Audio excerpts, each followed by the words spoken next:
নমস্কার প্রিয় দর্শক, ক্যালকাটা ডায়ালগস থেকে খবরের অন্তরালের খবর নিয়ে আমি মনোজ দাস পেশ করছি এখনকার প্রতিবেদন। আজকের প্রতিবেদন, ডক্টর ইউনূস আপনি কবে মারা গেছেন? প্রশ্নটা ইউনূস সাহেবকেই যখন করছি তখন বুঝতেই পারছেন এই মৃত্যু তার শরীরের পতন নয়। শরীর ব্যতি রেখে আর যেসব সম্পদ থাকে মানুষের, যেমন জীবন দর্শন, আদর্শ ইত্যাদির মৃত্যু, সেই মৃত্যুর কথা আমি এখানে বলেছি। জানতে চাইছি বাংলাদেশের অন্তর্বর্তী সরকারের প্রধান উপদেষ্টা ডক্টর মোহাম্মদ ইউনূসের কাছে, ইউনূস সাহেব আপনি কবে মারা গেছেন? বিষয়ে যাব, তবে তার আগে অনুরোধ, সাবস্ক্রাইব করে ক্যালকাটা ডায়ালগস চ্যানেলের পাশে থাকুন, লাইক দিন এবং কমেন্টস করুন। হ্যাঁ, এবার আসি খবরে। ন্যাশনাল পাবলিক রেডিও, সংক্ষেপে এনপিআর, একটি আমেরিকার পাবলিক ব্রডকাস্টিং সংস্থা যার সদর দপ্তর ওয়াশিংটন ডিসিতে। এটি মার্কিন যুক্তরাষ্ট্রে 1000-এরও বেশি পাবলিক রেডিও স্টেশন তাদের সিন্ডিকেটর হিসেবে কাজ করে। বাংলাদেশের অন্তর্বর্তী সরকারের প্রধান উপদেষ্টা ডক্টর মোহাম্মদ ইউনূস তার সাম্প্রতিক আমেরিকা সফরে এই এনপিআরে একটি সাক্ষাৎকার দিয়েছেন। মোটামুটি দীর্ঘ সাক্ষাৎকার। পুরো সাক্ষাৎকারটি নিয়ে আলোচনা করলে ভালো হতো, কারণ সেখানে যেসব কথা বলেছেন ডক্টর ইউনূস, সেসব কথায় বোঝা যায় বড় পণ্ডিত হতে পারেন তিনি, কিন্তু মানুষ হিসেবে বড় মাপের তো নয়ই, বরং খুব ছোট মাপের মানুষ। আরো পরিষ্কার করে বলতে গেলে একটি আপাদ মস্তক ধান্দাবাজ গোত্রের মানুষ। বোকা ধান্দাবাজদের ধান্দাবাজি খুব তাড়াতাড়ি মানুষ ধরে ফেলে, কিন্তু যারা ধূর্ত ধান্দাবাজ, তাদের ধাক্কা, তাদের ধান্দাও মানুষ সহজে ধরতে পারে না। মিষ্টি কথার জাল আর আপাত ভালো মানুষই এবং পাণ্ডিত্যের একটা খোলস, সেই খোলসের আড়ালে তারা তাদের ধান্দাকে মুড়ে রাখেন, আর সেই জন্য মানুষ তাদেরকে সহজে চিনে উঠতে পারে না। মোহাম্মদ ইউনূস যে এই ধূর্ত ধান্দাবাজ শ্রেণীতে পড়েন, সেটা সওয়াল জবাবের মধ্যে ভালো রকম ফুটে উঠেছে। কোন সওয়াল জবাব? ওই যে এনপিআরে তিনি সেখানে আমেরিকায়, সেখানে যে ইন্টারভিউ দিয়েছেন সেখানে। আগেই বলেছি পুরো সাক্ষাৎকার নিয়ে আলোচনার পরিসর এখানে নেই। আমরা কেবল বাংলাদেশের জন্মের ইতিহাসকে তিনি কোন চোখে ছোট করে দিয়েছেন এবং সেই জন্মের ইতিহাসকে ভুলিয়ে দেওয়ার যে মৌলবাদী, জামাতি ও পাকিস্তানি চক্রান্ত, তার সঙ্গে তিনি কিভাবে সহমত ব্যক্ত করেছেন সেইটা বলে চেষ্টা করব তার এই ধান্দাবাজির হদিস দিতে। সাক্ষাৎকারে দেশকে গণতান্ত্রিক শাসন ব্যবস্থায় কবে ফিরিয়ে নিয়ে যাওয়া হবে এই প্রসঙ্গে প্রশ্ন করা হলে তিনি বিষয়টিকে কিভাবে কাটিয়ে দিলেন সেটা শুনুন। সাংবাদিক মার্টিনের প্রশ্ন ছিল, মিস্টার ইউনূস, গণতন্ত্রে ফিরতে গেলে কতটা সময় লাগবে আপনার? সেনাবাহিনী আপনার পেছনে রয়েছে এবং সামরিক নেতারা বলে দিয়েছেন অন্তর্বর্তী সরকারের 18 মাস শাসন করা উচিত। বিরোধী দলগুলো তা চায় না। তারা নভেম্বরে নির্বাচন চেয়েছিল। অন্তর্বর্তী সরকার হিসেবে 18 মাস কেন তবে লাগবে আপনার? ইউনূস সাহেবের উত্তর, সেটা শুনুন। তিনি বলছেন, মানুষ এই সংখ্যাগুলো ধরে না, কত মাস কত বছর এগুলো কোনো ব্যাপারই নয়। খেয়াল করবেন প্রত্যেকটা কথা। আসল কথা হলো, তিনি বলছেন আসল কথা হলো কাজ। কাজের জন্যে যা সময় প্রয়োজন সেটা দিতে হবে। কেউ কেউ বলে, ওহ, এটা দ্রুত করা উচিত, কারণ আপনি যদি দীর্ঘ সময় এবং দীর্ঘকাল ধরে আপনি চলেন তাহলে কিন্তু আপনি অপ্রিয় হবেন এবং সব কিছু এলোমেলো হয়ে যাবে, তাই এটা তাড়াতাড়ি করুন। আবার কেউ বলেন, ওনারই কথা কিন্তু, না না না, আপনাকে সংস্কার আগে শেষ করুন, তার জন্যে আপনি যত খুশি সময় দীর্ঘ সময় ধরে থাকুন, কারণ আমরা সব কিছু ঠিক না করে বাংলাদেশ 2.0 বাংলাদেশ 2-এ আমরা ফিরে যেতে চাই না। এই নিয়ে বিতর্ক চলছে। ইউনূস সাহেব এই কথা বললেন। কি বুঝলেন তাহলে তার এই উত্তর থেকে? তিনি নির্বাচিত না হয়েও লম্বা সময় ক্ষমতায় থাকতে চান, তাই বললেন মানুষ এসব কম বেশি দীর্ঘ মাস টাস বছর টছর এসব গোনাগুনতি করে না। কিন্তু সেই ব্যাপারটাও যে তিনি ঝেড়ে বুঝিয়ে দিলেন, ঝেড়ে কাশলেন, তা কিন্তু নয়। অন্তর্বর্তী সরকারের কাজ, তিনি বললেন, সব কিছু ঠিক করা। সে কাজ জনগণের রায়ে জিতে আসা সরকারের হতে পারে, কিন্তু অন্তর্বর্তী সরকারের কিন্তু সে কাজ নয়। অন্তর্বর্তী সরকার শুধু ট্রানজিশন পিরিয়ড, অর্থাৎ এক সরকার থেকে আর এক সরকারে যাওয়া, এই সময়টুকুর জন্যে, মধ্যবর্তী সময়ের জন্য তাকে রেখে দেয়া, এটাই তো অন্তর্বর্তী সরকার। তিনি যে নির্বাচিত সরকারের প্রধান নন, সামরিক শাসনের মুখোশ মাত্র, এই জ্ঞান তার মতো পণ্ডিতের নেই, এটা হতে পারে না। সব জেনেও না জানার এই যে ভান, এটাই হলো তার বদমাইশি, এটাইকেই বলছি ধান্দাবাজি। এই পরিস্থিতিতে এড়িয়ে যাওয়া ছাড়া উপায় ছিল না তার, তাই করলেনও। প্রশ্নটাকে বিতর্কের মধ্যে ঠেলে দিয়ে বললেন কি, শেষ কথাটা এই নিয়ে বিতর্ক চলছে, তাড়াতাড়ি করব, তাড়াতাড়ি নির্বাচনের ব্যবস্থা করব না দেরি করে করব, আমার সব কাজ শেষ হয়ে যাওয়ার পর, এইটা তিনি বললেন। যে যার মতো অর্থ খুঁজে নিন এবার, যে যেটাকে ভালো বোঝে। এই জন্যেই তাকে ধূর্ত ধান্দাবাজ বলেছি। বাংলাদেশের অতীত ইতিহাস যারা দেখেছেন তারা মানবেন 18 মাস পরেও ভোট হওয়ার সম্ভাবনা খুব কম। এই সময়ের মধ্যে বড়সড় কোনো ঘটনা না ঘটলে বাংলাদেশে বর্তমান বকলমের যে সামরিক শাসন চলছে সেটা চলতেই থাকবে এবং নোবেল জয়ী ইউনূস সাহেব তখনও বলে যাবেন অনেক কাজ বাকি পড়ে আছে। প্রথমে 6টা কমিশন করেছিলেন, এখন আরো 10টা করছেন। যতদিন যাবে কমিশনের সরকার হবে, শুধুই কমিশন করবেন।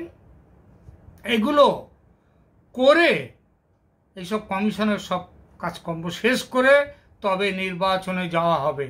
সেটা সেই রাবণের স্বর্গের সিঁড়ির মতো হতে পারে। অসুবিধা কোথায়?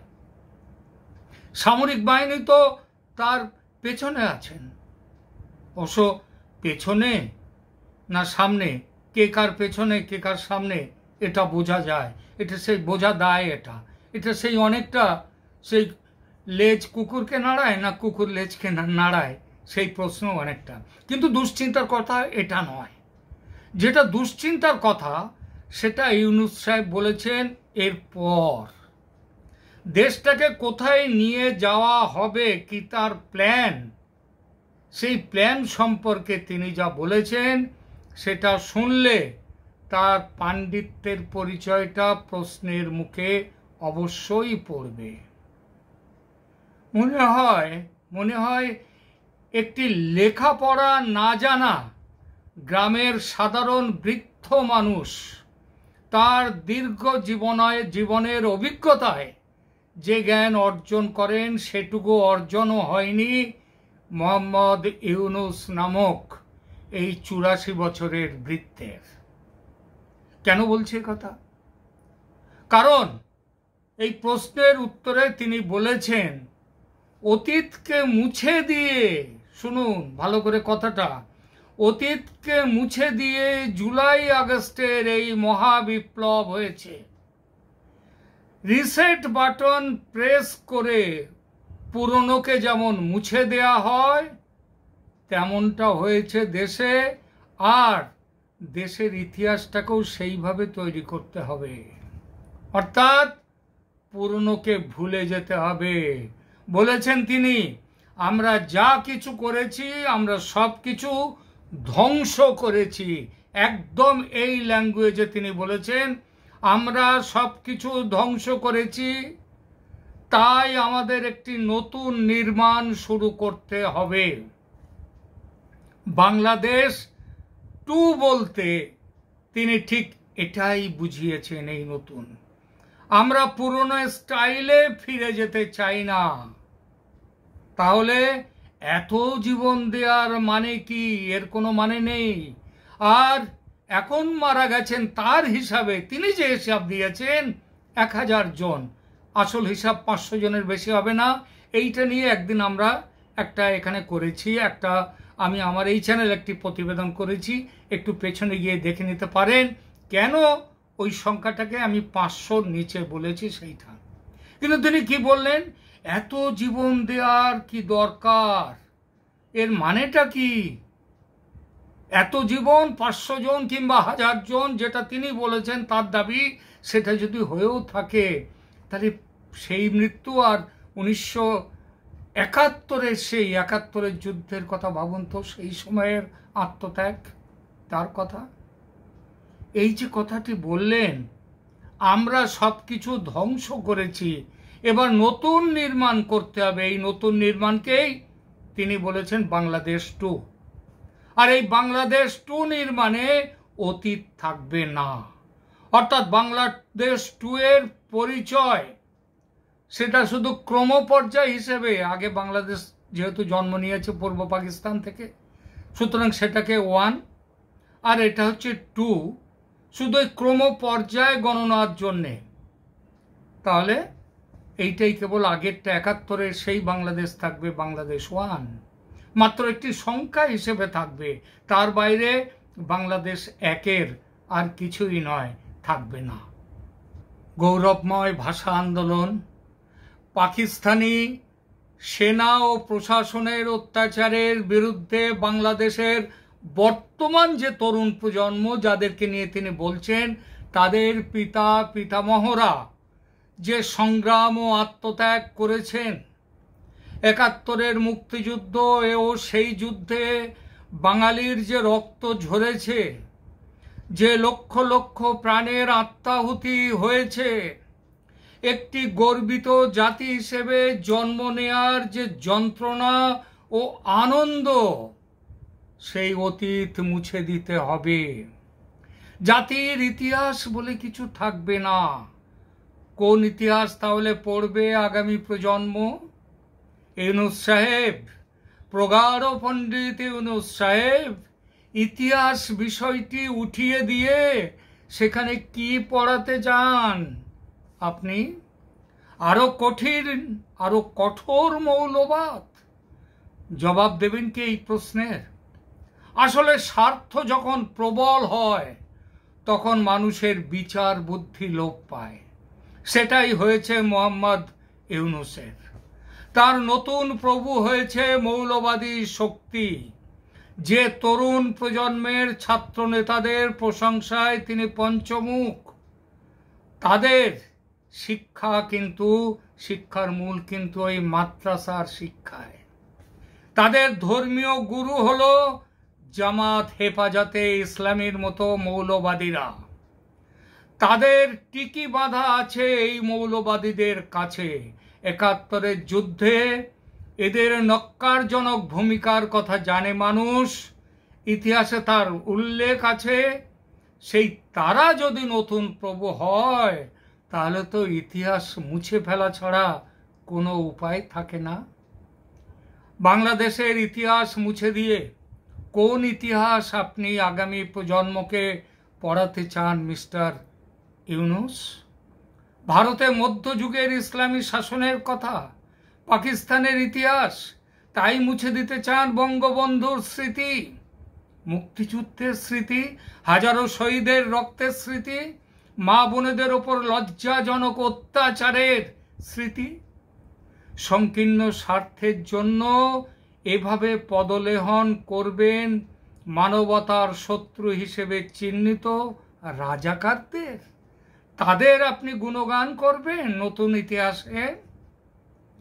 ডক্টর মোহাম্মদ ইউনূস আজ আপনাকে রাজা সাজিয়ে ক্ষমতায় বসিয়ে রেখেছে সামরিক বাহিনী আর তাদের দোসর মৌলবাদীরা।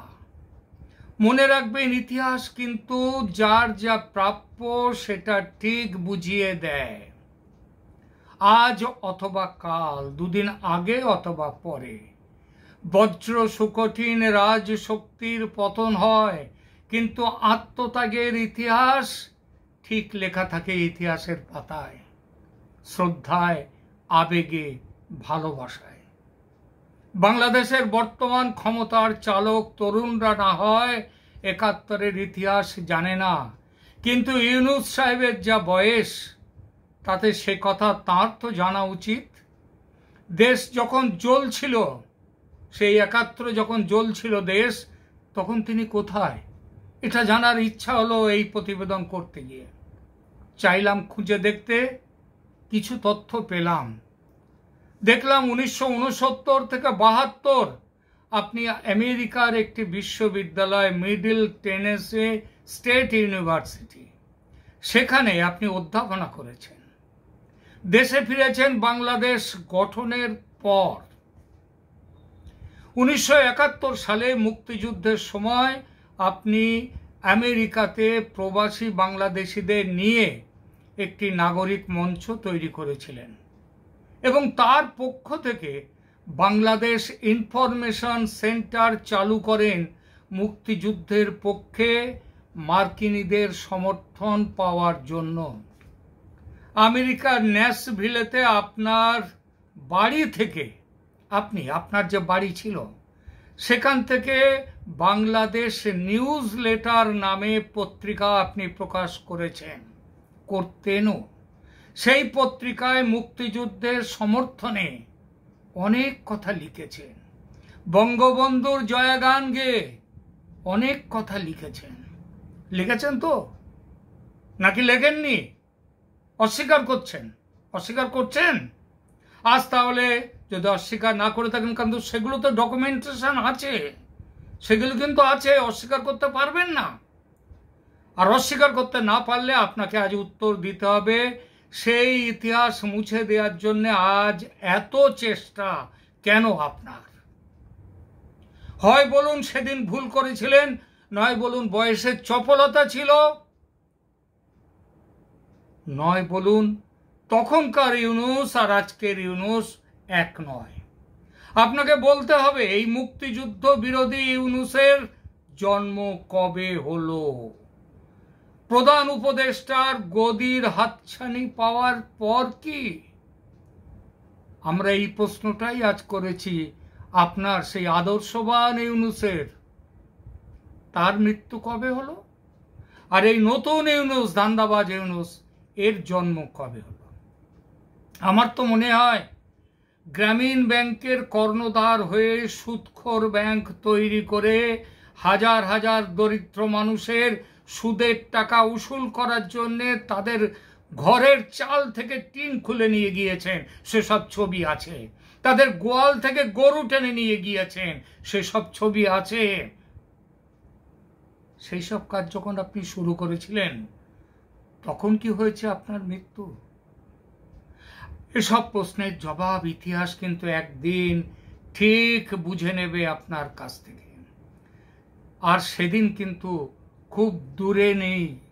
আপনি বাংলাদেশ 2 নিয়ে খুব গর্ব করছেন, বাংলাদেশ 2 নিয়ে গর্ব করছেন তো?